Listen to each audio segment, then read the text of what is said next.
Greetings and welcome to episode 3 of the Estrogen Power Hour. I am Keelin and joining me are Chrystal O'Keefe, Colleen Sullivan, Janice. Welcome. Thank you for joining us. Are you going to talk like that the whole episode? Yes. Good. Absolutely. I dare you. Even through the serious topics. Yes. So before we get started, y'all should probably know that we really don't have a set schedule to record. Essentially, once some shit happens, and shit always happens, either to us or the league, we're just usually like, hey, do you want to record? And the usual resounding answer is hell yes, because we got some shit to say. All the shit. This is going to end up becoming like a weekly thing. The way Group we're trending. therapy. here's the new view. Dude, no fucking kidding, man. Yes. We'll talk about some of the things that have been going on in the baseball world, but I think we should start off with some good news. Perhaps the one good thing that's potentially happening this week. So the Summer of 54 tapping event for the Lost Boys is happening tomorrow at Haymarket Pub and Brewery. It is sold out. The last time that I saw, I was lucky enough to snag a ticket. I believe, Keelin, you were going as well. Yes. Are any of you other ladies going? Shucks. No, because... So this is my problem. I see things and I click on them and I'm like, I want to go to that. I'll buy my ticket later. And then I forget for a month. And then it's tomorrow. And I'm like, I will be becoming an aunt tomorrow. Therefore, I would like to be around for my brother and sister-in-law. babies. That's so very exciting. Babies, beer, both very great things.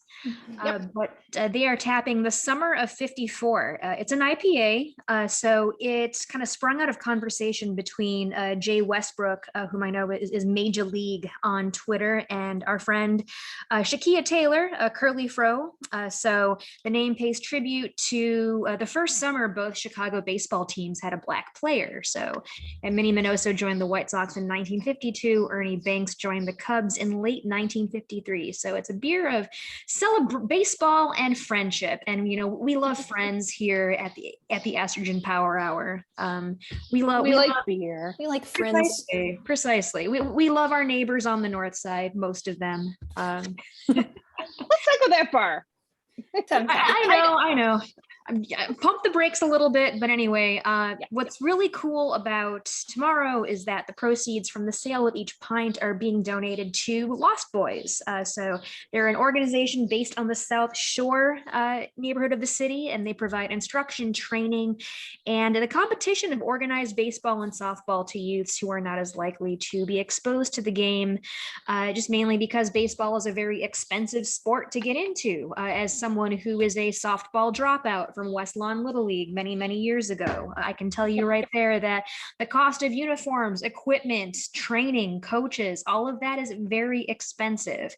So Lost Boys is a great organization, kind of hoping to even the playing field to make sure that baseball isn't filled with just a bunch of rich kids, because what fun is that? Rich people are boring anyway. So And check the show notes. We will have our show notes, or if you're listening on the blog, it's on the page. Will be a link to Lost Boys Inc. So you can donate time or money. And you can find the beer yourself. Absolutely. So while Keelin and I are indulging in many Summer of 54 pints tomorrow, you all can save your livers by donating to the link that's going to be on the blog page. So thank you very much in advance for giving Lost Boys your well-deserved donations over to that organization. Yes. And they do programs all year round, which is nice. Because being in Chicago, you don't always get the all year round programs of the kids in like California or Arizona or Florida. So it's nice that they can do clinics and things all year round. So then those, the kids have shit to do. And they can keep their talents up. That's true. Yeah, we'll post I'm sure Janice and I will post some pictures too, so you guys can see those if you follow us on the social media.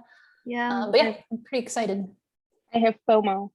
Yeah, I'm pretty excited about tomorrow. Some other really cool baseball folks will be joining that party. My friend John Taylor, who is J.A. Taylor on Twitter. He is a writer, editor for Fangraphs. He will be there tomorrow. So yeah, lots of cool folk to rub elbows with while supporting a fantastic cause. Oh, so late breaking news just came across Twitter. Major League Baseball is committing $100 million to the Players Alliance in hopes of attracting more Black players and other minorities to the sport on and off the fields. Oh, was that the collaboration that I was Yeah. on Twitter earlier? Okay, so Major League Baseball is not collaborating with CalicoCutPants.com then. Sad face, first of all. Because you gotta give. Well, and I was like, didn't the last thing they announced was like some cryptocurrency Yeah. Ponzi scheme? Yeah. The moon. So it's well, okay, $100 million is like pocket change to Major League Baseball, but I guess I don't.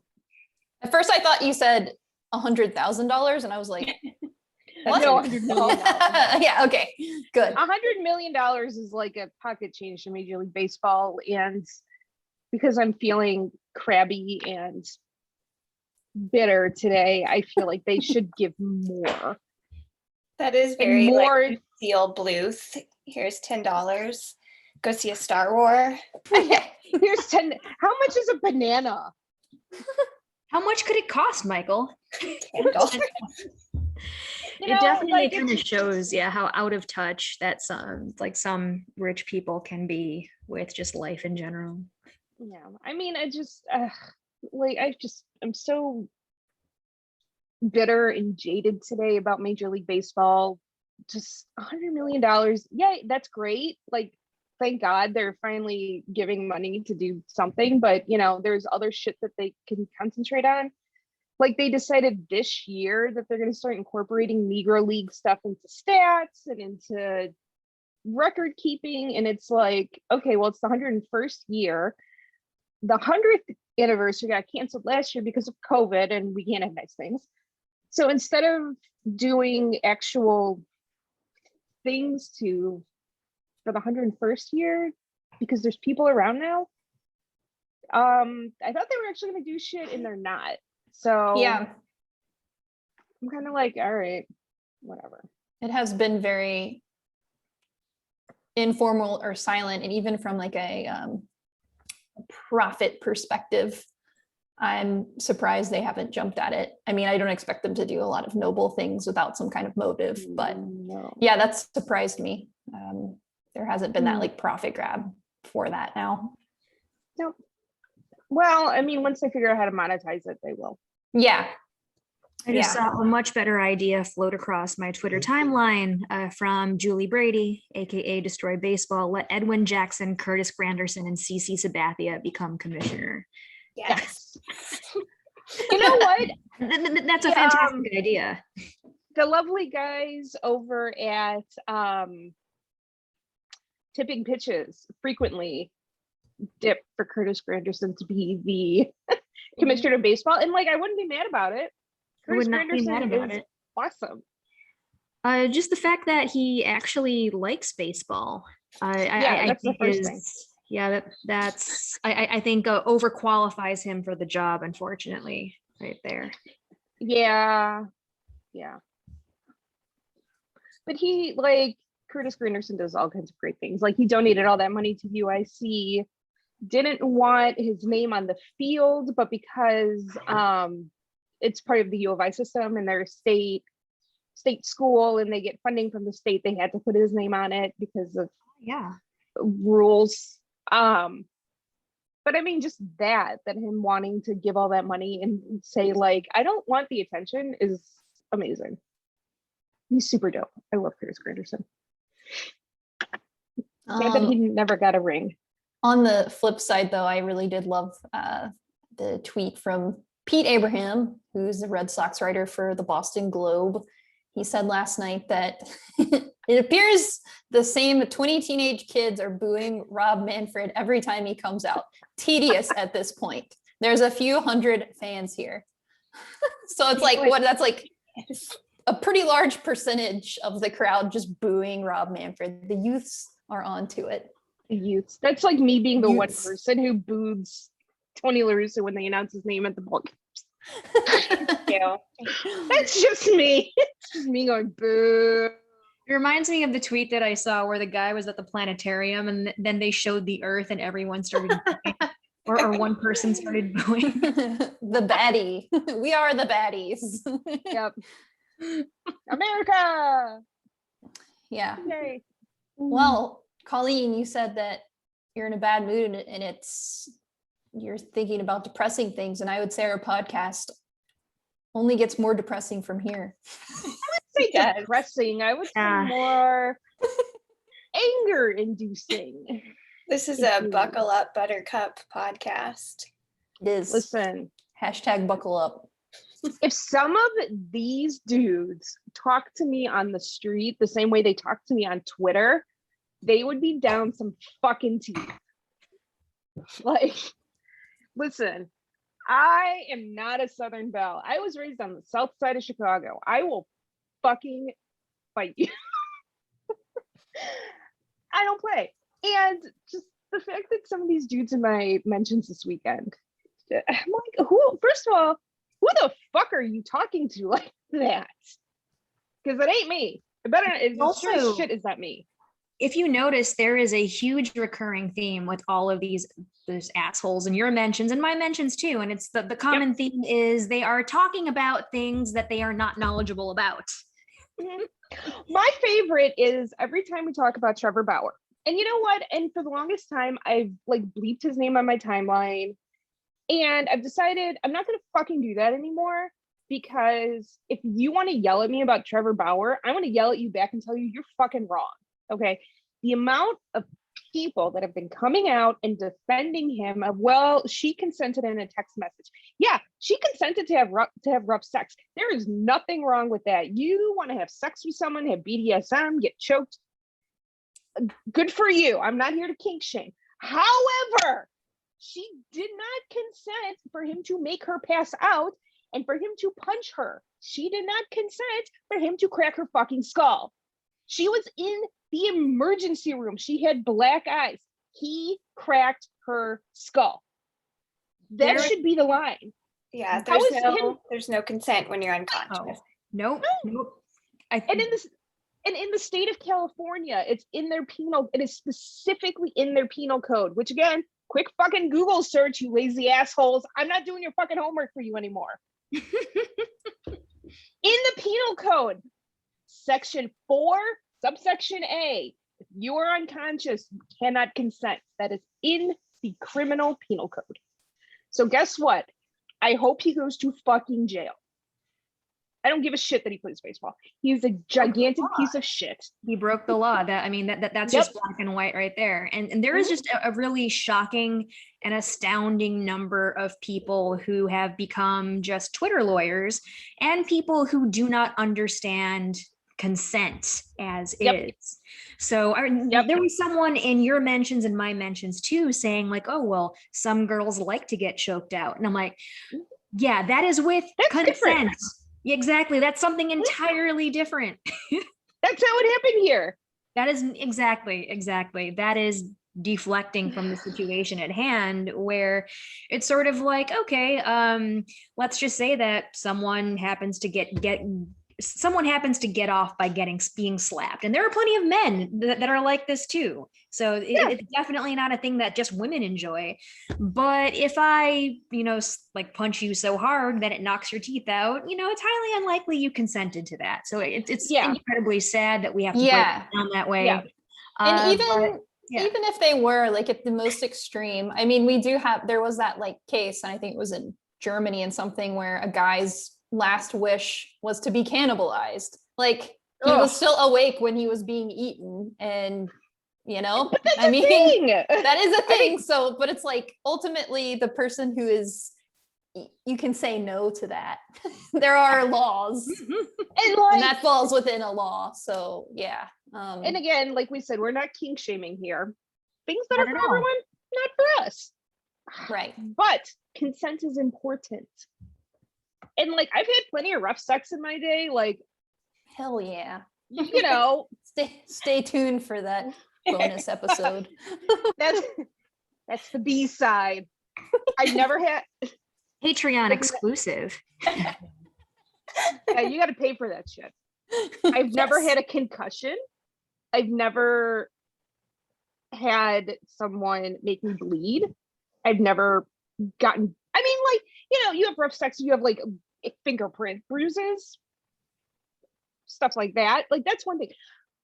Never had a guy full on punch me in the face during sex, because, well, I mean, he probably would fear for his life if he did that. You just should send in real quick. You don't have people fracturing your skull, knocking you unconscious, and sodomizing you without any consent. That's the biggest takeaway from that, is that he fractured her skull. Whether she wanted it or not, she didn't consent to having her skull fractured. She didn't consent to being knocked out to where she was unconscious, and she did not consent to being sodomized. And he admitted to all of that. There was that was like, I think that's the worst part. Yeah. While cops were listening to, I mean, it's all there. That's the other thing too. People keep questioning it because I guess they're too lazy to actually go read about it, but it's like, it's on the record that he admitted it. Mm-hmm. Well, and you know, the people out there that are acting like, oh, well, she consented to rough sex in the text messages. Okay, well, guess what? In the text messages, he said he anally raped. He didn't say anally raped. He said, I had anal sex with you while you were passed out.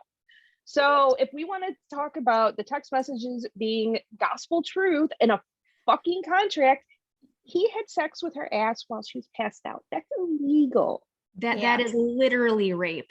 And he admitted to it. He admitted to it. He did. I'm like, he doesn't need you assholes on Twitter to carry his fucking water for him. And the thing is, though, like, women have been talking about this for months, long before he was signed by the Dodgers. And the fact that the Dodgers are distancing themselves from Bauer, that's a step in the right direction. But I don't think they get to wash their hands clean of this. They knew the bar is in hell. Precisely. The bar is in hell. They knew exactly what he was like. They knew his just incredibly just seedy details of his past. They knew everything. And people like us, people like our lovely Dodgers fan friends on Twitter have been talking about this for months. And that's Twitter. It was a big thing because he almost went to the Mets. And I'm not going to say any of their names because they were harassed enough, but there were 3 different Mets reporters who said they didn't want him because of, and who said they didn't want him, and they were harassed by his fans. We were all harassed. We were all harassed too. Just kind of being on the adjacent, just being kind of on the peripheral of things, and when we were still harassed too. So it just kind of goes to show how incredibly easy it is to make these people mad. And my favorite part of all of that was back when we were originally getting harassed, when he thought that he was LeBron James and it was the choice, and like, he's doing all that dumb bullshit. People like, I have a problem with him. I have a problem with his attitude. He harasses women. He does all these things. And people would say like, oh, well, prove it. There's no evidence to prove it. Okay, there's evidence now. Literally in court. There is a court record of this, and you guys still don't want to believe it. I can't fucking help you. Yeah, I mean, so his victim was granted an emergency order of protection. So a judge agreed that he was big enough of a danger to grant her an emergency order of protection. So, well, the police were already investigating at that point. Exactly. The police viewed that there was at least enough circumstantial evidence to begin investigating. And like, cops have shit to do. They have, minorities to pull over and harass. Like, they're not gonna and rape victims to dismiss. Yeah, they have other people to bother. They're not gonna start investigating a millionaire Well, let's go ahead and Unless start with the there's- medical examiner then. So did the medical examiner lie? I mean, Yeah. there are so many parties here where the evidence is just damning, in my opinion. But Yeah. having people carry water for him, which Right. is like, why? Yeah. What is the point? What is the point? What do they get in return for carrying all this water for Trevor Bauer? I don't get I it. think I actually ended up saying to somebody, he's not going to fuck Yeah, you. You don't need to exactly. carry water for him anymore. Like, he's not going to fuck you, buddy. Okay, stop. It He's is not weird. playing. And it was like that. I mean, it's terrible now, obviously. It's like if you're questioning him, but I mean, even back when we were like, oh my God, please don't come to the White Sox. And even after that, like, sucks if he goes to the Mets. You know, we had the same kind of thing on a larger scale because I think it was more publicly acceptable to ignore his Right. online bullying and harassment and climate change denial and all of his other weird stuff. But Well, it was harder yeah. to find. You know, like, I mean, and there were times people would be like, well, where is there proof that he harassed people? Okay. Like, I'm putting, There's so much. Like, but yeah, but that's the thing. Like, I'm having to put, like, it's not on ESPN, it's not on The Athletic. Until he got signed for the Dodgers, nobody really talked about it. Yeah. You had to pull it up, like old. there was a vintage Deadspin. Yeah, they have Mhm. old Deadspin, old For the Win. So you have to pull up all of these old articles, and it's like, fine, I'll give these to you. But if you're gonna read that and still be like, well, it's not that bad, then fuck you. Okay, but now Yeah. there's actual legal shit. There is, but I would say too that even everything we're talking about here is a good argument. I know I've seen other sites want to not talk about even things on our end, like we don't want to talk about Tony Larissa because that's like fodder or things like that. And I'd argue like, no, we absolutely need to be talking about these things because this example, like, sure, maybe teams aren't listening now, and maybe they won't, but at least we have a running record of there were issues. And I'm not saying we have these kind of issues. God, I hope we don't. But just for anybody, it's important to talk about human issues as we're all humans. Yeah. And there was I talked about this on an episode with Brett about Mickey Callaway's bullshit. There was a reliever who he's a free agent now, but he was suspended because he beat the shit out of his girlfriend. And Major League Baseball did not give her resource. Like, they say, oh, there's resources for victims, but it's all given to the players, and it's not easily available for the women. That's true. So the onus is on the players to give it to their wives. You think they're going to give their wives something to tell on them? No. Yeah. So weird. Yeah. I mean, and that's a whole separate problem. Yeah. Yeah, I will just never understand the apologists and ridiculousness. Like, I want to print these tweets off and mail them to their mothers, because if your son is on here harassing women about consent and domestic violence and what is rape, and these texts say otherwise, like, your mom needs to know about this because she's raised a piece of shit human.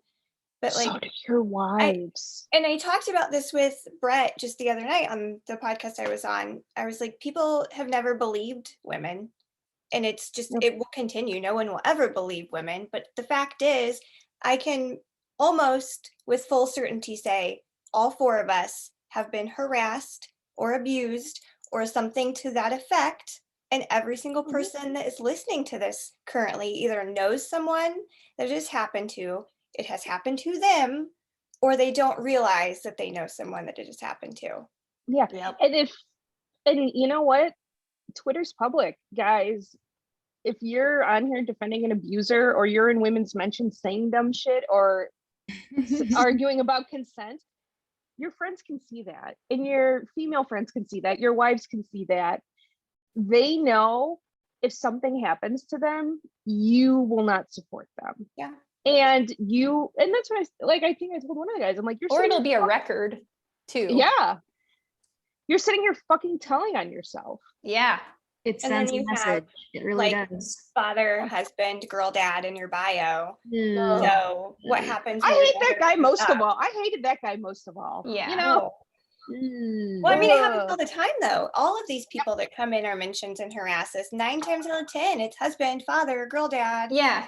We And actually, I'm I like, mean, I okay, feel like we've talked about hashtag girl dad before, how it's like, oh, I want that to be cute and meaningful when somebody has it. But a lot of times it's like, yikes, I don't want to know that based on the stuff you post. Or And on the other hand, like the people that are just like, well, I'm a dad. I would hate for that to happen to my daughter. I'm like, you shouldn't have to have a fucking daughter to hate this happening. Yeah. You should have empathy. Like, I absolutely hate that we have to like show men that, hey, your relationship to a woman who is adjacent, you know, to in your life one way or another, like this is why you should have empathy for all women. No, it shouldn't have to be like that. Yeah, and it just absolutely grosses me out, like especially when you see, you know, men with daughters just talking to women like this online, and it's like, all right, like what would you do if someone said this to your daughter? It would make you angry, right? Well, my husband's ready to like burn down Twitter. mine too. And he's like, he's like, I don't have Twitter because I'd lose my mind. He's like, I couldn't sit there and see guys talk to you and talk to your friends like this and not lose my mind. And I'm like, okay, like I love you. I think Twitter is perfect for you because you're hilarious and ridiculous. But I'm also glad that you don't have Twitter because you'd get suspended all the Yeah. But yeah, Janice, like you were saying, I said it to Brett when I talked about Mickey Callaway. I'm like, you know what? All of these guys coming out and saying things like, oh, I didn't realize this was a problem until I had a daughter. Like, you had to have a daughter to realize that women are people. yeah, That's really? And I think just the way that some men talk to us or talk to women in general, you having a daughter doesn't seem to matter. Nope. And so a lot of the times I'm like if your daughter read this, what would she think about you? yeah, and you were your douchebag. wife, your sister, your mom, anybody. yeah. If they haven't read this, that you Well, know. And there's still that like sense of, I feel like a lot of folks who are like, I'm a dad, and you know, if they're a dad to like a younger kid, it's like you don't know what they're going to maybe one day be into, or what they're going to like who knows, or what'll happen to them. Are you going to be there for them? Are you going to shame them? Like that part scares me a lot, because it's like you're assuming a lot of things, and what are you teaching your kids? It's just feeling I can imagine, you know, I was pretty lucky my parents would let me come to them, but thinking there definitely were things that I didn't tell them because I felt ashamed even if I didn't have to. And like looking back, I'm like, I should have talked to them. But I'm imagining like going to my parents about some things, and if they were like, that's not a big deal, or like that's your fault, like that would have made everything 10 times worse. I mean, just as it's going to awful and destroy scary. you. Yeah. That's what I imagine when some of these guys are like, it's her fault for saying she wanted to get slapped. It's like, what? Which exactly. people are saying, for anybody who hasn't been following Trevor Bauer, the abuse allegations, which are looking not just like allegations because there's proof, but yeah, I mean, people are apologists for him. I think what pissed me off the most was the guy who was like, I hadn't heard about these allegations. Like, my mom doesn't follow baseball news and she knew about it. Mm-hmm. My fat Irish ass, you didn't know about it. Dude on Twitter who's a Dodgers fan. My mom, she loves college football. She'll tell you about Northwestern all the live long day. Baseball news, she's like, watching the Cubs. That's it. It's definitely a lot of selective hearing, I think. Yeah. And I mean, like, no one ever wants to hear bad things about their heroes, right? But the thing is, though, no. Well, especially if you were taking the time to, you know, put someone on a pedestal and idolize someone like that, you have to accept them for the things they do that are great. And you also have to accept that they are also flawed people as well. So I think a lot of men have this ingrained. Like, first of all, Trevor Bauer is not even a good pitcher. He's like a career 4 ERA pitcher. So maybe that's a discussion for another day, but so many people think he's good, which he's not. Congratulations, you got a Cy Young on the Reds. Yeah. Cy Young on the Reds in a shortened season. Yeah. Yeah. While likely using sticky stuff. So that's like not, I know it doesn't count in my book, but anyway, he's not a good pitcher, but I'm sure a lot of these fanboys like hear like, oh no, he might have done bad stuff. I'm going to be selective and just choose to ignore it.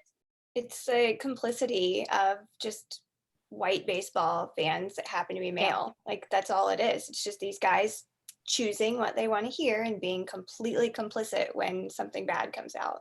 I And wish that I could do enables that. it. I wish I could choose what I wanted to hear. And I mean, I would Same. put this partly on the media too, because like we talked about, nobody, like you had to dig to find the harassment. Yeah. stuff. Yep. And there were so many fluff pieces on him, like put out by like Ken Rosenthal, like just kind of like dismersing. Like I just make up Dismissing. words when I'm angry. Like dismissing all of it as quirks, or you know, Yeah. he has just a peculiar personality. Yeah, he was I- the weird, lonely kid growing up. And It's I like, no. really, Brett Phillips is quirky. Trevor Bauer is an asshole. John Like, Doolittle's quirky. exactly. And I absolutely hate to do this, but I got to call out Jason Benetti. Anytime we played Cleveland, anytime, You're right. You're absolutely right. every single time, and like, and it wasn't Steve Stone to as much. Jason Benetti every single time. Oh, Trevor Bauer, he's so smart, he's so analytical, he's this baseball genius, and he's this quirky guy, and he's so great. Scientific, most scientific pitcher in baseball. Which is Yep, and- hilarious. Hilarious. Because You wanna know no. who is scientific? Brent Suter of the Brewers, who like actually has a degree from Harvard in environmental science. Like that's Yeah. literally more scientific than Trevor Yeah. Bauer has been. Jeff McNeil's wife is an environmental scientist or something, or like a conservationist. She's got like a science degree and she works with the environment. But like, and I hate to do it. Jason's my guy. Jason's our, we love Jason Benetti, but dude, No one's Yours perfect, was- though. no, you're as responsible as the rest of them for sitting You're there. absolutely right, though. Like he is absolutely complicit, and like, I definitely don't want to make assumptions on whether or not he knew. He probably No, But on the other hand, if I went on record, just saying all those things about Bauer, I would feel incredibly guilty. But that's just me. Yep.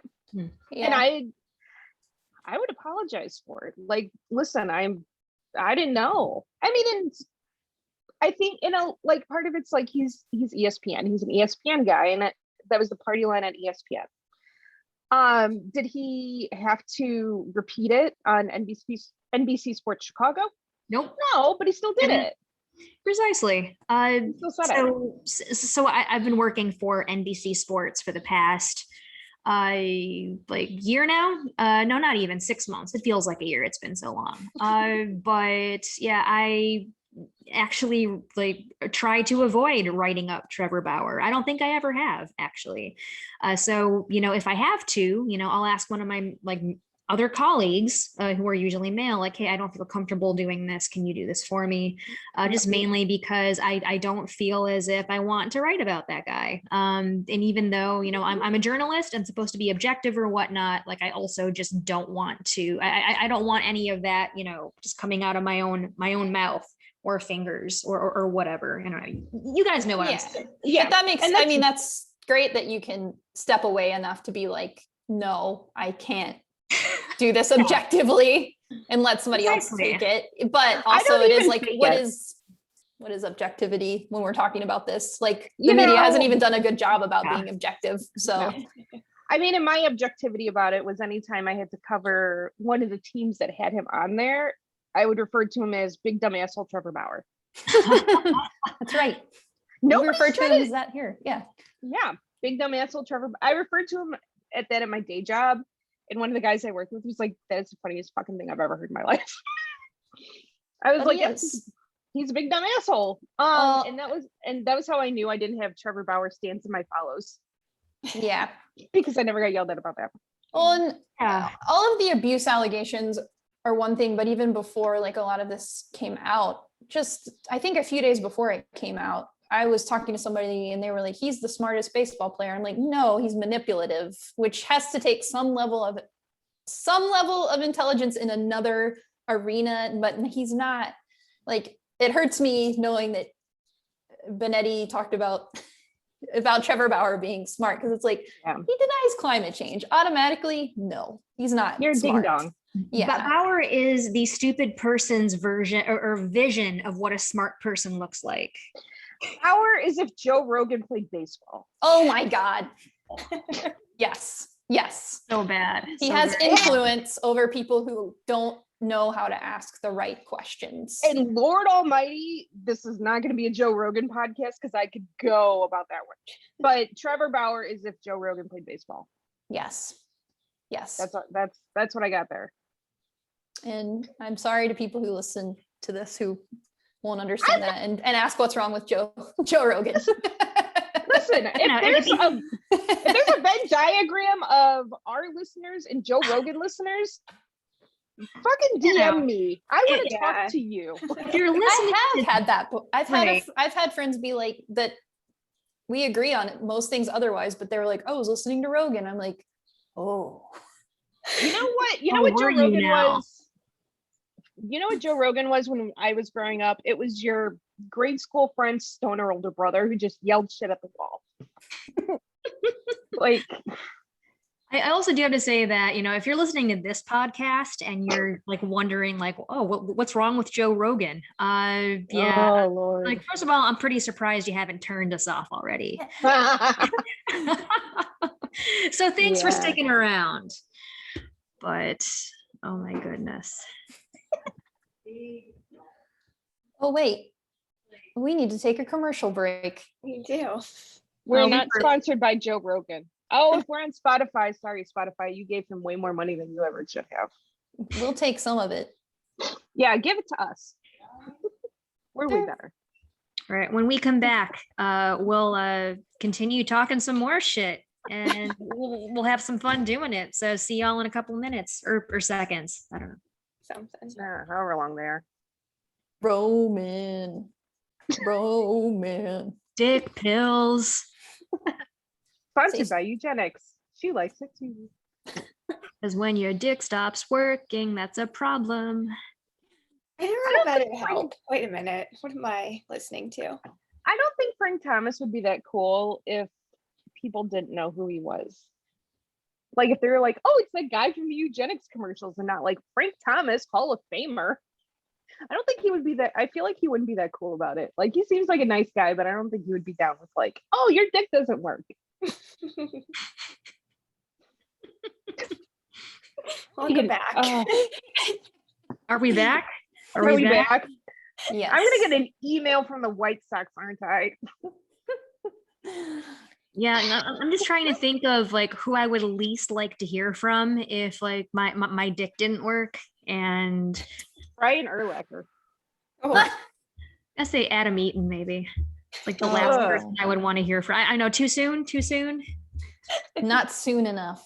If anybody from NBC Sports is listening, pull those fucking end cards. He's not on the team anymore. It hurts. I don't work No, for it NBC doesn't. Sports Chicago. It hurts me. Just so Yeah. y'all know. So if y'all are listening to this and be like, Janice, why don't you just pull some strings? And I'm like, no. It's entirely different. It's no. I have no clout in this city. It's Everything is digital. That is very easy to swap. That is a very easy creative swap.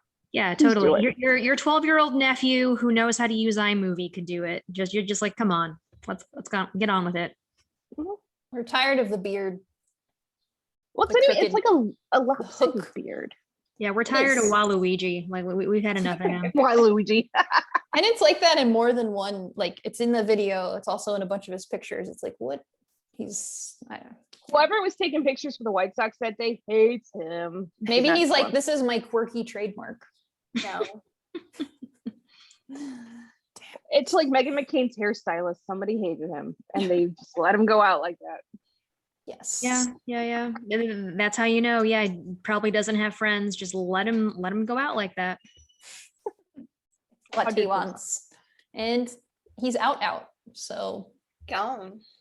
good riddance. Don't I let- feel like this team is whole now, even though we're not whole. It was like, finally, now. There is balance to the force. It is finally a team where I can say every single person is attractive. Don't let the door hit you on the way out, buddy. Yeah. That's You- all I got. Crystal, do you think What about the coaching staff? I mean, I'm just gonna say players only, but I mean, there are some babes on the coaching staff. There are. I like Even- Colleen's face. Ethan Katz is, Ethan Katz could get it. yeah. Yeah. I'm going to respectfully bow out of this part of the conversation. No comment here. No comment here. But I'm going to let you ladies, go ahead and thirst away. Yeah. Ethan Katz. For some older men. I do too much. Ethan for Katz is big not, well, okay, Ethan Katz is like around my age, so I don't feel so gross about it. So That is there's true. that. That is true. That is true. Yes. We're getting to the age that, instead of having players our own age, coaches are our own age. I would like to say that Lance Lynn and I were in high school at the same time. We graduated Whoa. the same year. In fact, Nice. this is kind of wild story. From the same school? No, we didn't go to the same school. Okay. It's like, wait a minute. But because we graduated the same year and because I was very interested in baseball at that level, I actually saw their games where they won state. Like I have seen him play in high school and it didn't occur to me until like this year, in fact, that it was like, wait a minute. I know where he went. And I'm kind of like going back in time and I was like, I've seen him play. I saw him play in high school. Where I have saw I him seen win him a before? state championship. Aw, That's very cute. I love that story. I do too. My only adjacent to famous baseball person is a guy I went to college with, ended up becoming a reliever, and he helped me change my tire once. He was very nice. That's very nice. Yeah, we were friends after that. He's retired. He's retired now. He was very nice. He played for the Padres for a really long time. I once saw Brandon McCarthy at Target, but that's about as close as I of a story I have. That's all. Yeah, he was going up the escalator. I was going down. It was 2005. No. And you didn't tackle him? I would have to jump across the aisle and like potentially risk my life at the South Loop Target in order to do that. Now see, I was crazy, but not that crazy. Those are tough Listen, escalators too. I've been to that Target. I've Yeah. seen people do dumb shit on those escalators. So That's my you wouldn't have been the primary first target. one. I love that Target. I probably wouldn't have been the last either. That Target is dope though. It is. So Well, All right. Friends, do we have anything else to talk about? Yes, we do. Yes, we do. we do. We have to talk about the latest news that's depressing. That this recently, is a fun episode. this is, but we gotta cover the realness.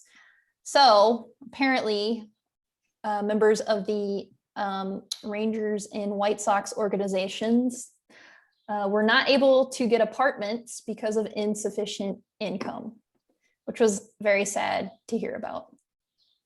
And it brings up our next topic of why aren't we paying our minor leaguers more? Why aren't we at least providing housing to them? I Yes. think Yeah. at the very least, they should get like a housing stipend and as well as a livable salary. I think that's Yes. only fair. Yeah. Do they get a I food realized- stipend? Huh? Do they get a food stipend? I feel like the answer is no. I don't I don't think so. I don't think so. The only Maybe thing if that they're comes in to the room. mind is like that fire festival meal with the Yeah. on top, Yeah. on top of the bread. But my inclination is no. I don't think they get a stipend for food. I remember Steve Stone, it was a couple games back on the broadcast, he was talking about how they used to just go to buffets and they had like $10 a day and they would just load up on buffet food and be super sick. But I mean, I feel like that's all it really is. And it Yeah. kind of hit me. I realized I made more as an event planner, like 10 grand more as an event planner than these minor league players I was going to watch games were making. And I was like, that's sick to me. That made me feel sick. Granted, Yeah. I work all Probably- year round, but they're athletes. They're trying to make it into the pros. And if I'm making more on like a crappy salary, like it wasn't even a great salary, I'm Yeah. making more than these baseball players. It's just insane. Well, they're getting, I mean, it's less than like a college student on a scholarship, which is pretty crazy. Yeah. I've looked on MiLB.com. First contract season, they make, I think this is salary ranges, $1,100 a month maximum. So that's awful. Meal money, $25 per day at all levels while on the road. So that's awful. I made more than that as a teaching assistant in grad school. I made more than that when I worked in high school.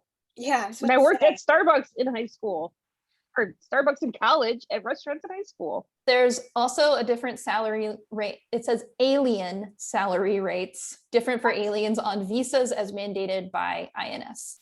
First of all, that Oh like, yeah, because there's awful. because the federal government, it's called an alien visa for Right.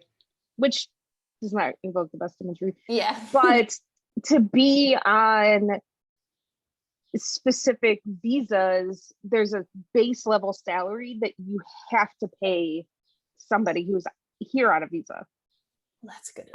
For them to continue to qualify for the visa, for you to not, I don't know, get whatever.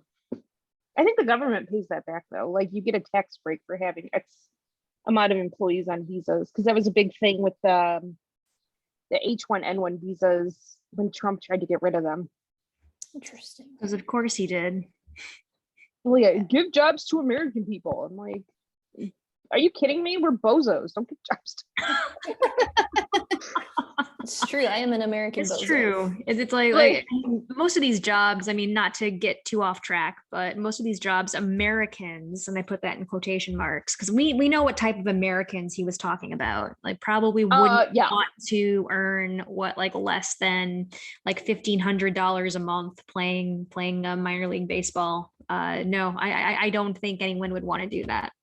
No, I mean, and they talk about like Randy Dobnak, who was a reliever. He was a reliever, right? Yeah, for the Twins. They talked about him having a 5-star Uber rating, and it was like it was this fucking cute antecedent. And they're like, "Oh yeah, Randy Dobnak's an Uber driver, and he's a 5-star rating." I'm like, do you not see the problem with it that he's got to be a fucking Uber driver during the season? Yeah, that's pretty bad. And like when Pete Alonso won the home run derby in 2019, so when you win the home run derby, I think you get like $1 million bonus, and you get a car and like some other crap. They were laughing about the fact that his $1 million bonus was more than he was getting paid for the season. I think he was getting whatever the rookie contract is, which is not that much. It might have only been like 60 grand or so. It was not that much. Like he was making way less than you typically would, because there's all those weird contract things with if you're up, but you also have a minor league contract. So he got $1 million he got $1 million bonus for winning the home run derby, and it was more than his salary for that season. And I was like, this isn't like, these aren't funny stories to tell. No, They're not. They're not cute at all. Yeah, just I remember the Randy Dobnak story, and everyone was just romanticizing it. It was like, whoa, look at this guy grinding it out. Like, no, that he shouldn't have had to do that. Right. It was a Brewers player. I think it was Tyrone Taylor, if I'm not mistaken, where he was like working for FedEx or something. And then he got the call up to the major leagues. And there were just a bunch of stories just romanticizing that as well. It's like, that's embarrassing. Like how the hell are you having someone play, at a fairly high level of minor league baseball? I believe he was working at FedEx. Precisely. And he's working another job. What? That's embarrassing. Yeah. Oh, I'm sorry. Pete Alonso was making $555,000 in 2019. So I think that was the minimum contract. His signing bonus in 2018, and this is on Sport Track. So, and then his signing bonus from 2016 was $909,000. So I think, and I feel like the thinking there is with the minor leagues is that, well, we give them a signing bonus. That should be enough. That's not enough to live on. Like, you give him No. a $900,000 signing bonus 3 years before he gets called up. Like, I mean, if he's really lucky, he can live on that for, you know, for 4 years. But realistically, you should be paying them, and not everybody gets a signing bonus. Right. Especially when they're, I mean, yeah, you're going to maybe be feeding them into your team. I really hate this like, oh, scrappy narrative. And I forgot who it was, but I saw the other day about, oh man, it was the guy who throws knuckleballs. I forgot his name, but the guy on Baltimore? I think so. And they were like, he's paid his dues or something. And it's like, okay, so he pays his dues. What about other people? Like, what are these dues? You know, like, I know it's a saying, but it's like, it's such a weird like idea of like, some people never make it through. And what about those? We never talk about those people that spend so many years of their lives trying to make it. And sure, there's like a luck and a work element to it, but also it's just such a weird way we talk about it. Yeah. Well, and everybody knows I love the Mets. They are my other team. There were some issues with their last ownership, to say the least. But they had redone the Port St. Lucie, which is their spring training facility, is also one of their minor league facilities. They just redone all of this stuff. They've done this big renovation on the ballpark, on the locker room, the weight training facility, like all of the facilities that the players had access to during spring training. Somebody asked, well, is the minor league team going to be able to use these facilities? Because you just spent all this money for them to use for a month. And the Wilpons were like, well, no, this is what they should aspire to have. And it's like, you would rather shell out a shitload of money for your team to use for maybe 2 months out of the year, instead of saying, let the minor league players use it too. Like, that is the most, I mean, and the Wilpons wasted money, like Ponzi schemes and all that shit. But like, and that's what I really hope with Toronto using their minor league stadium. They just redid all of this stuff. They redid the locker rooms, they redid the training facilities, the weight rooms. I'm hoping that when they are able to go back to Toronto and to play at their home stadium, that the team who that is their stadium, their Buffalo team, can still have those facilities, that it's still going to be that quality of facility. And I don't know what the agreement between the team and the city of Buffalo is with that, but optimistically, I'm hoping that the Blue Jays leave it, that they still leave all of these nice amenities. But we'll see. Yeah, that makes perfect sense too. Just the standard definitely needs to be higher, and the fact that they were able to pay for all of that shows that they've got the money to do so. And I'm sure other organizations can follow suit pretty easily. Like, it's definitely not that hard. It's not. I mean, but you know, Toronto, they're Canadians and they're nicer than we are, I guess. I guess that's the lesson here, is that the Canadians are nicer. Yeah, I don't know. I am part Canadian. I'm very nice. That is true. You are also part Canadian. I'm also. That's why you're nicer than we are. That's why you guys are both nicer than I am, because I am not part Canadian. I am part angry leprechaun. Chrystal, but you're the closest one of us to a minor league ballpark. What does that look like from your POV, having gone to both the minor league ballpark and then right? So the rate? I think I will say this: the Indianapolis Indians have a gorgeous ballpark. I love it. They really give back to their fan base.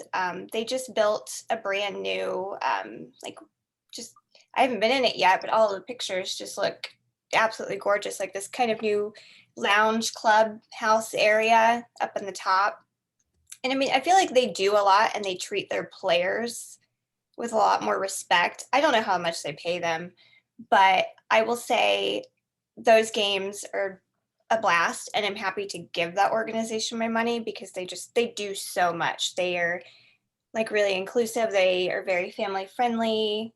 And I mean, they do they do a lot for their fans, and I think they in turn do a lot back for their players. Mhm. I mean, that park is gorgeous, and I have fun, and I have no issues supporting them. I don't feel like, aside from their name, nothing else is really problematic with them. And they even kind of got on board with, hey, we have been considering changing our name because Indianapolis Indians is not a great look. Like, they were kind of ahead of that curve of, we've got to figure it out, but we also don't necessarily have the money to change everything right now. So are they still currently Cleveland's AAA affiliate? No, they're the Pittsburgh Pirates. Oh, well, in that Yeah. case, goodness, I suppose that means that they're kind of on their own in terms of rebranding and whatnot. So they can't. Ooh, They're not. we in a should think space of where fun they can names. do that. We need to start a poll of fun new names for the Indianapolis Pittsburgh affiliates. There was something about how they might go back to the clowns. Oh my God, no. Indianapolis Clowns. And in the clowns. So I was like, oh, I don't know if I love. I know. Yeah, clowns are a little bit divisive, but at least there are plenty of funny jokes, though. There would be. They have other names that they've had in mind. It's a monetary issue. Like, they just don't. Yeah. They just don't have it. But I mean, it's a good place. Like, I would recommend it to anybody if you're ever in town to just go see them, because those games are so much fun and those players are fun. Like, that's why Andrew McCutcheon is my dude, because I watched him in that farm system like a million years ago, it feels like. So that's true, yeah. And they have prospect night, which is really fun, where they will go and they'll have all their players and you can get their autographs. Like, they have this, my son has this big poster in his room from, I don't know, like 4 years back or so. And you go and you meet all of the prospects and they wear their like black and yellow uniforms that match the Pirates, but it says Indians on the chest, obviously, but like, and they do bobbleheads and stuff for them. Like, oh, that's it's fun. a good organization compared to some of the ones I've seen. Looking at you, Rangers. I've seen your AAA affiliates ballparks. It's not the best. Well, I think we have one more topic if we have time to go over it. Yeah, let's do it, man. Let's just go ahead and kill it. roast this. Yeah. All right. Problematic sports dudes. Oh my God. Yeah. Death taxes problematic sportsmen. Oh my goodness. Tis the season. Tis the season. Anyway, we've seen quite an onslaught of men online. Yeah, we've seen quite a lot of racism where men online for whatever reason are expressing this discontent over having to talk to baseball players whose English may not be their first language and having to speak to an interpreter because they are the first person in journalism history to ever do so, to interview a player via an interpreter. So most recently, Stephen A. Smith just made some just really terrifying comments about how Shohei Ohtani can't possibly be the face of baseball because, in his words, he said, in this country, you have to speak English. And so, like, just hearing those comments were incredibly terrifying to me as an Asian American, where but the first place my mind went to was, so in this country, we sent Japanese Americans to internment camps during World War II. And now here you are just kind of forcing this same tired white nationalist argument that, if you're in this country, you must speak English. First of all, the United States of America doesn't even have an official language. So miss me with that. We are the melting pot. That's what we were supposed to be. We were supposed to be the melting pot where everyone comes together as a country. So yeah, I said, that's what I said in the group chat. It was like, we don't have an official language here. Nope. So and there's all the way there's a quote about that. I did not find it, so I did not come prepared for all the poli-sci people out there, but it's about America not needing a law to protect the language of Shakespeare. It's like Alexander de Tocqueville or something. Do you need me to just recite the Clueless speech verbatim? No. Like that's been drilled in my head since the 90s. No. And Colleen is anti-clueless. that's a whole other, we'll wander off. That is also for the Patreon. Yes. You got to pay for that content. Because copyright. We got to pay for that copyright first. But like all the people who are like, oh, it can't be racist because he's Black. Well, yeah, it can't. It can totally be racist. Yeah. It's he strikes me as one of those, I have to press one for English people. Like it's so inconvenient to press a button. You're not going to talk to a person anyway. It's going to be a fucking robot. Yeah. Well, either way, you're not talking to a human. I think he mentioned he released like a series of 2 apologies. Like one pretty much reiterated his initial stance, just in more, just fatuous words. The second apology was more like, oh, well, I completely acknowledge, that, as a Black man, these systems of oppression, just absolutely just, oppress us. I'm paraphrasing this very poorly, but he essentially was like acknowledging that, the words that he said were essentially upholding this systematic racism. Was that his second apology? That was his second. Yeah, that was his second apology. Someone wrote that for him. That was not of his brain. No. Absolutely not. That was not of his brain. It would have been in all caps if he wrote it anyway. Well, it was half caps. So, but the de Tocqueville thing is a West Wing episode. God, I'm dating myself. I didn't know the West Wing was an age symbol. Yeah, I wasn't either. Yeah, but then again, we're all the same age, kind of. So yeah, I mean, ballpark. I remember when it used to air live, guys. I remember that too. Colleen. I said I could aging together from the 90s. We're contemporaries. It's okay. You're amongst friends here. You're amongst your fellow elder millennials. It's all good. Elder millennials. Geriatric millennials. No, I hate that term. So something that's interesting is that Shohei Ohtani actually speaks English. He's fluent in English. He does, yeah. And it's the same thing with Yohan Moncada when White Sox Dave was complaining about, oh, well, I don't want to use a translator to interview him because it doesn't translate that well. I speak 2 languages. If we count English, I speak 3 languages fluently.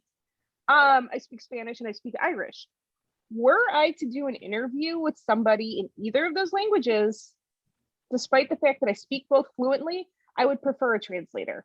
Same, yeah. Because I don't want things to get lost in translation, or, especially with Irish, things translate horribly. Because it's not a romantic language and it's a whole big mess of letters. But I would prefer a translator were I doing some kind of interview in something that wasn't my native language. I mean, it's just, I feel like that's just good sense. And to sit there and complain that somebody who's entitled to a translator would use it, I mean, aside from the fact that, you're fucking racist for complaining about that, or for saying shit like, I'd ask him if he spoke English. Not only are you a racist, you're a fucking asshole. Yeah, and Yohan Moncada does speak English. I know firsthand. And he's shy. I mean, and everything I've seen about him, he speaks English very well. He's just very shy about it. Did anyone else? Gee, I wonder why. Did anyone else see the other Barstool tweet recently about Ethiopia winning? I think it was Nigeria beating basketball. Yeah. Did they even? Oh, never mind. Okay, no, you didn't have to type any of that because that was racist as hell. That's classist. That's elitist. That's racist as hell. Yeah, and I think just like the reaction to that tweet, where it's like, how are we so surprised that Barstool once again did another racism? Like 2 weeks in a row. 2 weeks in a row. Under what we can see, who knows where else. I really hate that it's becoming normalized now. Yeah, like we should expect and continuously just not necessarily accept, but just anticipate all these off-color, just ridiculously awful bad takes from men on the internet. You know, there's a little bit of a recurring theme here. But one more note on the translator thing. It's like the translator is there to make your job easier. First of all, it's just like, who are you trying to prove to someone by just being like, oh, well, this would be much easier if I didn't have a translator here. And it's like, no, dude, that's on you.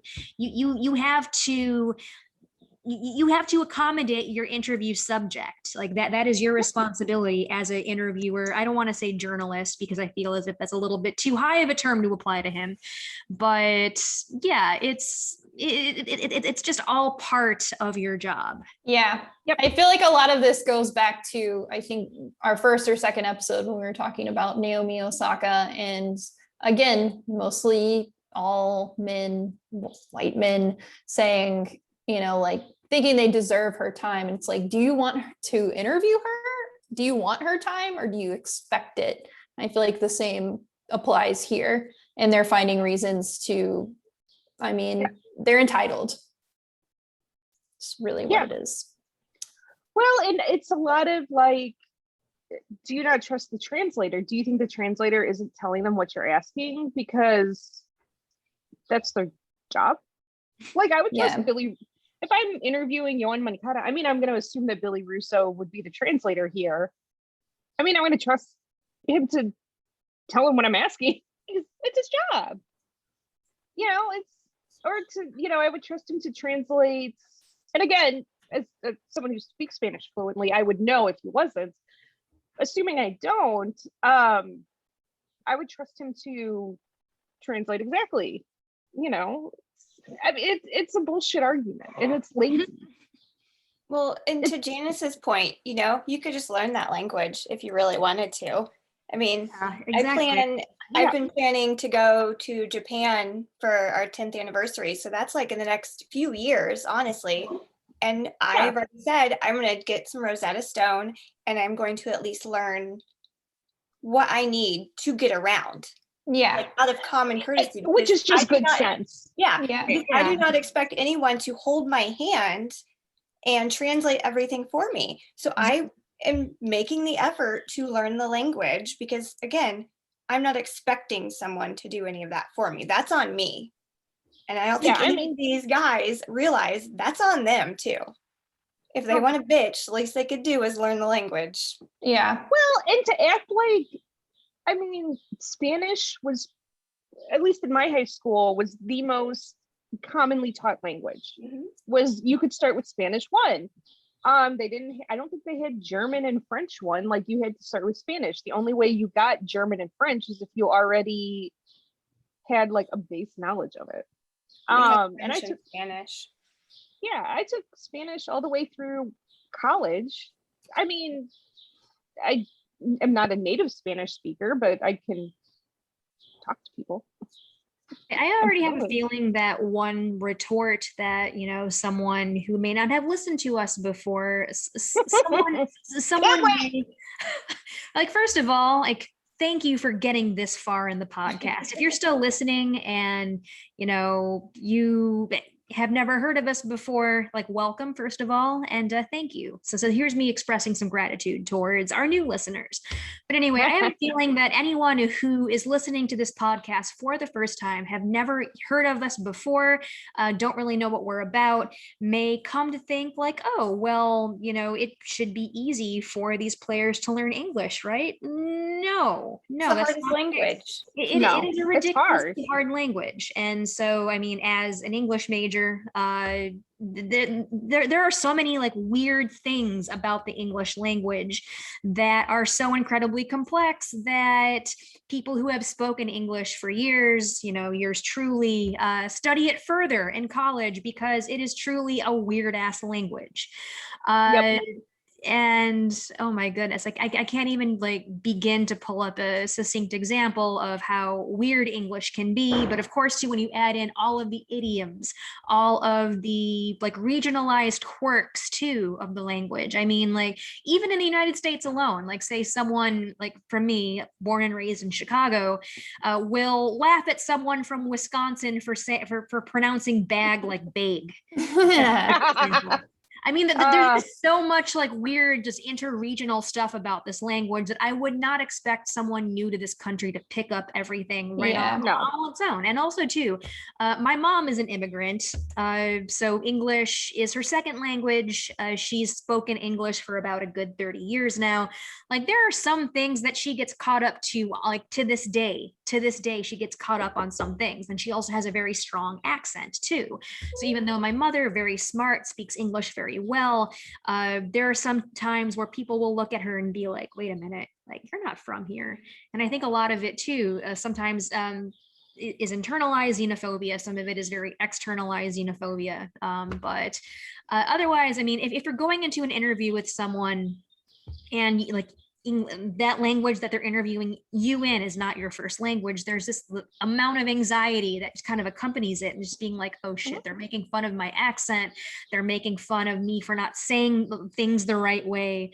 So I can speaking too formal. Precisely, speaking too formal, kind of like how in Spanish I was taught, very academic, very textbook Spanish. So when I would speak Spanish to, like, say, any of my Latinx friends, they'd be like, damn, okay, like I'll pinky in the air and shit. Oh, you fancy. Okay. So yeah, I totally get it. There are so many just like weird cultural layers to this whole linguistics thing. So I totally I have no problem with anyone who needs an interpreter, just mainly because there are just so many things to be conscious of. Like, Jesus. Yeah. Well, and at the end of the day, in Otani's case, it's like he doesn't fucking have to speak in English. He's a badass. He's Shohei Otani. He doesn't have to. So I completely get that he has a personality too. So yeah.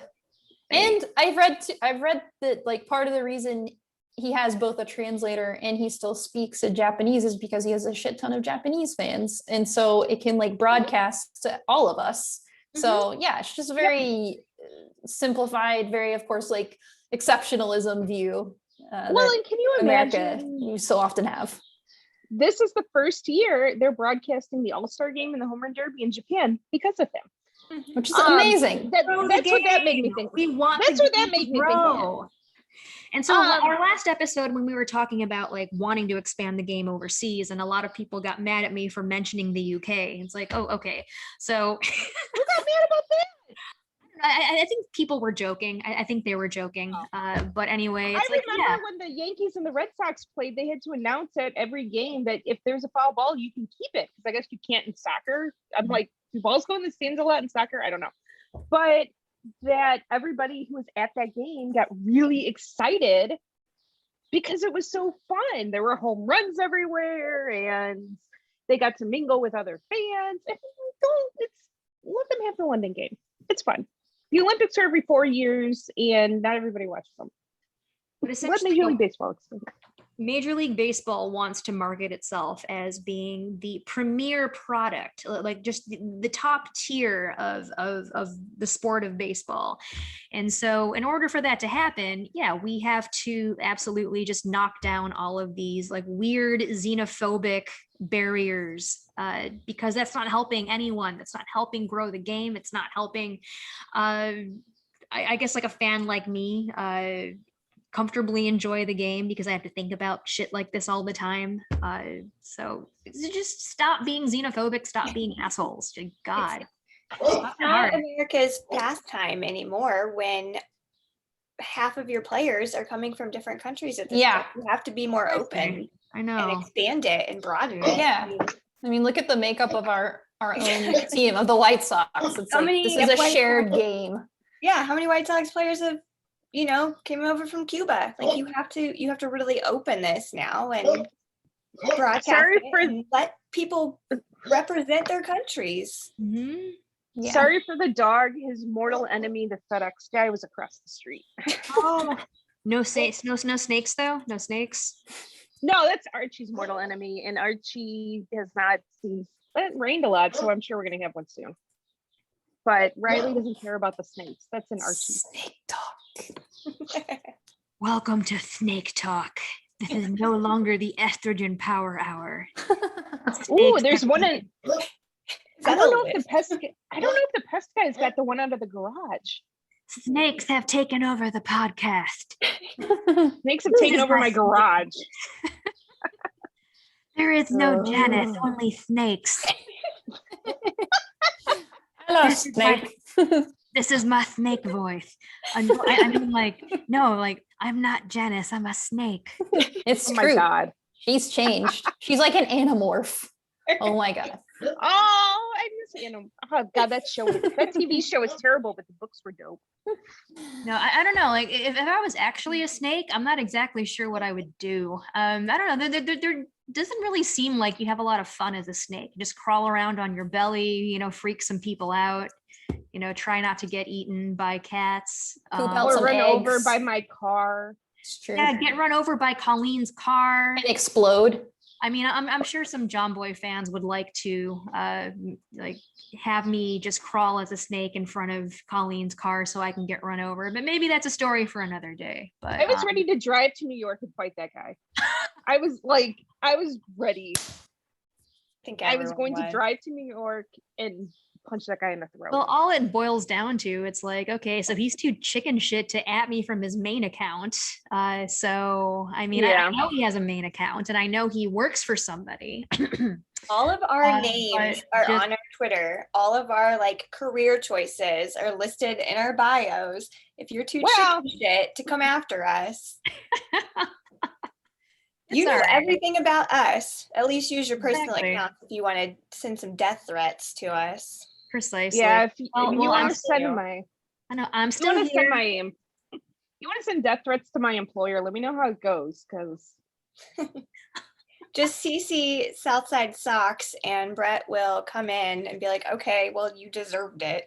And then he'll just Yeah. argue with you. Precisely. It's Brett like, will oh, tell you he deserves it. Yeah, he absolutely would. He absolutely would. But anyway, oh, you want me dead? Ooh, get a number and get in line. It's like a lot of people do, honey. So do all of my you're not ex-boyfriends. For anybody still listening, Janice was threatened. Well, Oh no, he didn't. not really her. He threatened. told her He to was- kill herself. yes. Yeah, which is Which is- apparently different. Why are we delineating it like either one is better? Yeah. Like, you're There- still There was a threat of dead. violence. My big takeaway is like, you're too lazy to do it myself. I have to do the work for you. What the fuck? Pretty much. I Um, mean, I feel like that sums up everything. Yeah, that was Oh, like the this entire happened? theme of this weekend. Yeah. We have to do the work for you. My- Precisely. We didn't kill ourselves. Yeah. Like even I even have to kill myself because you're too lazy to just, do the job, on your own. So My you takeaway was normalize telling guys their jokes aren't funny. yes, this all started after I told someone that, his satire was bad. That's all I said. That It is was all I bad. said. And it was And bad. I it's don't not think it was satire. Yeah. Anybody- I will like, die yeah, on that hill. That oh, wasn't yeah. satire. No. He was definitely just fucking off because he's Yeah. he has a series of anti-Fernando Tatis Jr. tweets anyway. Yeah, and you found the one that said like, "I am half joking, haha, wink, wink," but it's like, no, you just said it. Yeah. Not kidding. Precisely. Yeah. No, he was full of shit. So I still, I'm gonna double down. I'm gonna triple down on it. I'm gonna quadruple down on it and say that no, he's not funny. Men aren't funny. Well, I mean, some men are No. funny, but Not very many. no. He in No. particular was definitely not funny. Yeah. I can't even remember I, his well, name. no, I'm Alan's- like, I don't. Has nobody ever told you you're not funny before? Because it shows. Well, when you only have 16 followers and they're all just other guys, you don't get a lot of criticism. I'm sorry your girlfriend. I'm sorry you don't have a girlfriend. I'm sorry no girl has touched your dick before. But that doesn't mean you need to tell all the girls on Twitter to kill themselves because they don't think you're funny. Yeah. But Besides, anyway, send it yeah. to your mom. Normalize sending tweets to their mothers. Yeah, that should be a Oh, yeah.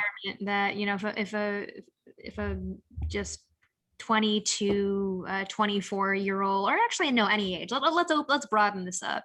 If you are a male signing up for a Twitter account, your mother's email address should be required. Yeah. You can send my tweets to my mom. Like if you just sent her all of my Kopek thirst tweets, she'd be like, okay, well that makes sense. Yeah. So yeah, you I should. agree. My dad follows me on Twitter, so no. My mom does Oh, too. dear. well, I'm so this the is same funny. person on Twitter I am in real life. So Me Exactly. too. My dad follows me on Twitter, and so does someone that he works with, who's a Reds fan and who is super awesome. He's a fun dude to hang out with, but he sent one of my tweets to my dad, and I don't know if he meant to, but Oh, it was shit. one where it was like my DoorDash guy was named like Tyrone Biggins or something. And I think I taken a remember screen- this. Yeah, I taken a screenshot of it, and he sends it to my dad. And my dad, he goes, "What does this mean?" And he showed me. I'm like, "Did you watch the Chappelle show?" He's like, "No." I'm like, "Well, you won't find that funny then." Oh, I forgot all about this. Also, guys with jokes that aren't funny, if you want to come at me, please think of something more original than Mrs. O'Queef, because that is so like, Oh my God, you can rhyme! Cool. I think a sixth Oh my grader could come up God. with Right. that It's insult. like If you want to tell me I'm nasty and call me Mrs. O'Queef, like, please graduate from 8th grade first. yeah. I had a lot of guys call me a fat bitch this weekend, which I'm like, yeah, I know. I have a mirror, and I'm a huge bitch. You Huge. did get that a lot. Yeah. He Yeah. did. I am a bitch. I will fully admit it. I already said if y'all talk to me in public the way you talk to me on Twitter, I'd knock your fucking teeth out. And Obviously. they wouldn't. They wouldn't. That's the funniest part. No, Precisely. that is Yeah. Guys in person are just Scared. babies. yeah, and they have every right to be scared, honestly. Yeah, I agree. Yeah, No, somehow that's I got voted the person on Fox Twitter with the biggest brass balls, which I'm like, I don't know how that happened. 100%, because most of the things people say to any one of us, but definitely you, I mean, they would crumble. So Absolutely. You do have a pair of massive brass balls. I nominated myself for having you also have the biggest hog on all You of do. Twitter. I think in this Thank group you. combined. it's very we- metaphorical though. It's I hope so. definitely I'm not- kind of Keelan and I are just there to support the hog and balls. We have We're we just have holding you smaller up. hog and balls, but they're still supportive.